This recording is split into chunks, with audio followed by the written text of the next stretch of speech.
अस्सलाम वालेकुम रहमतुल्लाहि व बरकातुहू। माय यूट्यूब फैमिली, उम्मीद करती हूँ आप सब खैरियत से होंगे। जहाँ रहें खुश रहें, आबाद रहें, हंसते मुस्कुराते रहें। आज जो रेसिपी हम आपके लिए लेकर आए हैं वो है बेसन वाला नान।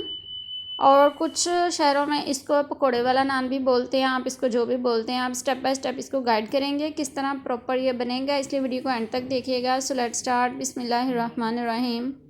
बेसन वाला नान बनाने के लिए सबसे पहले किन चीज़ों की ज़रूरत होगी वो जल्दी से मैं आपको बता देती हूँ। 3 अदद आलू लेंगे, उसको कटिंग कर लेंगे स्लाइस में, और 2 कप बेसन ऐड करेंगे। 3 अदद मोटी कटी हुई सब्ज़ मिर्च ऐड करेंगे, और 2 खाने का चम्मच मोटा दरदरा कुटा हुआ सूखा धनिया ऐड करेंगे। 1 खाने का चम्मच जीरा लेंगे, और आधा खाने का चम्मच अजवाइन ऐड करेंगे। अगर आप मसाला जात ज़्यादा पसंद नहीं करते तो अपने टेस्ट के हिसाब से कम भी कर सकते हैं। बारीक कटा हुआ सब्ज़ धनिया ऐड करेंगे इसके अंदर।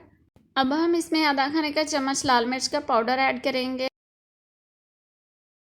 आप अपने टेस्ट के हिसाब से बढ़ा भी सकते हैं। नमक ऐड करेंगे, टेस्ट के हिसाब से नमक आप ऐड कर लीजिएगा। अच्छे से मिक्स करेंगे इन सब चीज़ों को। मिक्स करने के बाद इन सब चीज़ों को अच्छे से अब थोड़ा थोड़ा करके पानी ऐड करेंगे इसके अंदर, और अच्छे से मिक्स करते जाएंगे। एकदम से पानी ऐड नहीं करेंगे, अगर ज़्यादा लिक्विडी हो गया तो फिर मसला हो जाएगा। देखिए मैंने थोड़ा थोड़ा पानी ऐड करके इस तरह का लिक्विडी मटेरियल तैयार कर लिया। ये नान हम ले चुके हैं 3 अदद। अब हम इस पर एक नान पे थोड़ा सा पानी छिड़काव करेंगे पानी का, और अच्छे से उसको हाथ की मदद से मल लेंगे।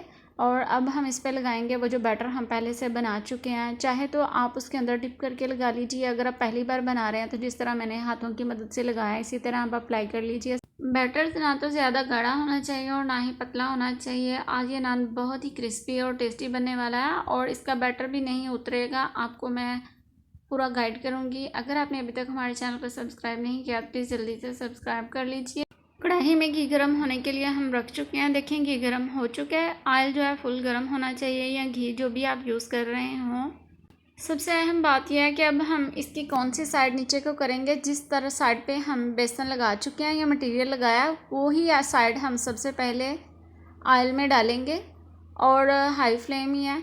और फ़ौरन से फिर इसको हम 1 मिनट के बाद इसको मीडियम फ्लेम पे कर देंगे, और 4-5 मिनट के लिए पकने देंगे। और आप फ़ौरन से इसको मत हिलाइएगा, 2-3 मिनट के बाद ही आप इसको चेक कीजिएगा। देखें एक साइड से बिल्कुल हो चुका है डन। अब हम इसको दूसरी साइड से पकाएंगे थोड़ी टाइम के लिए। मैंने इसको तकरीबन 5-6 मिनट के लिए पकाया मीडियम फ्लेम पे, बहुत ज़्यादा हाई फ्लेम पे नहीं हमने रखा। पहले हाई फ्लेम था और फिर हमने इसको मीडियम फ्लेम कर लिया था। देखिए आलू अच्छे से पक चुके हैं और बेसन वाला नान रेडी हो चुका है। अब हम दूसरी साइड से भी पका चुके हैं। देख लें आपके सामने मटेरियल बिल्कुल भी नहीं उतरा, साथ ही चिपका हुआ है। अब हम इसे निकालेंगे प्लेट में। लीजिए मज़ेदार बेसन पकोड़े वाला नान रेडी है। अब हम इसे सर्व करेंगे और इंजॉय करेंगे। आप इस रेसिपी को ज़रूर ट्राई कीजिएगा।